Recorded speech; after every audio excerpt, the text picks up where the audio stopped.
Before October 7th, the Houthi rebels had never fired weapons at Israel, but in recent weeks, they've been ramping up their attacks. They've fired various missiles and drones toward Israeli territory. They shot down a sophisticated American MQ-9 Reaper, and they even hijacked an Israeli-linked cargo ship.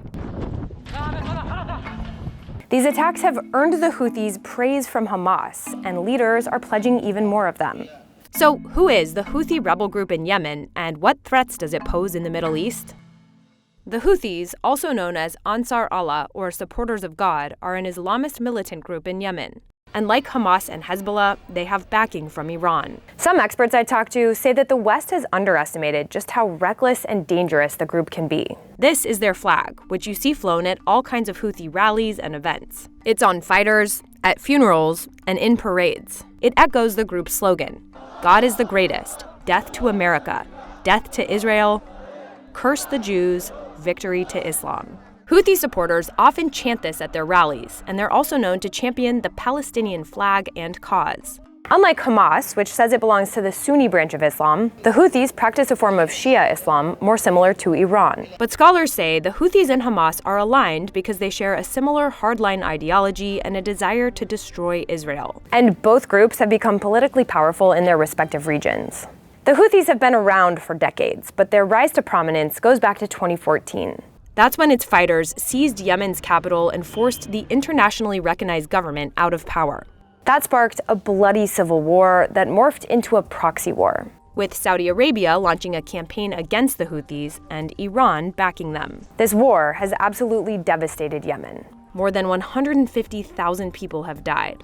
Parts of the country have been demolished, and civilians have been forced to endure one of the worst humanitarian crises in the world. Now, Iran publicly denies supplying the Houthis with weapons, but check this out. The U.S. has repeatedly seized weapon shipments moving from Iran to Yemen, including large amounts of guns, rocket fuses, and ammunition. Back in 2021, the Trump administration designated the Houthis a foreign terrorist organization, but that move was quickly reversed by the Biden administration, which said it would make it harder to address the dire humanitarian crisis. Earlier this year, in a China-brokered deal between Iran and Saudi, Iran even agreed to stop arming the Houthis, which sparked hope that the war could wind down. But now the Houthis are back in the headlines, and there is new pressure in the U.S. to redesignate them a terrorist group. That's because the Houthis have been ramping up attacks on Israel and the U.S. in retaliation for Israel's campaign in Gaza.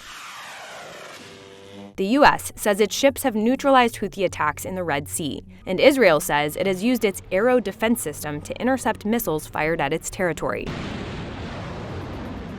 Northern Yemen is nearly 1,000 miles from Israel, which helps explain why many of the Houthis' aerial attacks are neutralized. But the Houthis have also been taking their attacks to the seas. In November, fighters landed a helicopter on the Galaxy Leader, a cargo ship with ties to an Israeli businessman. They stormed the deck with weapons, took crew members hostage, and guided the ship back to Yemen, pledging to target more Israeli-linked ships in the future.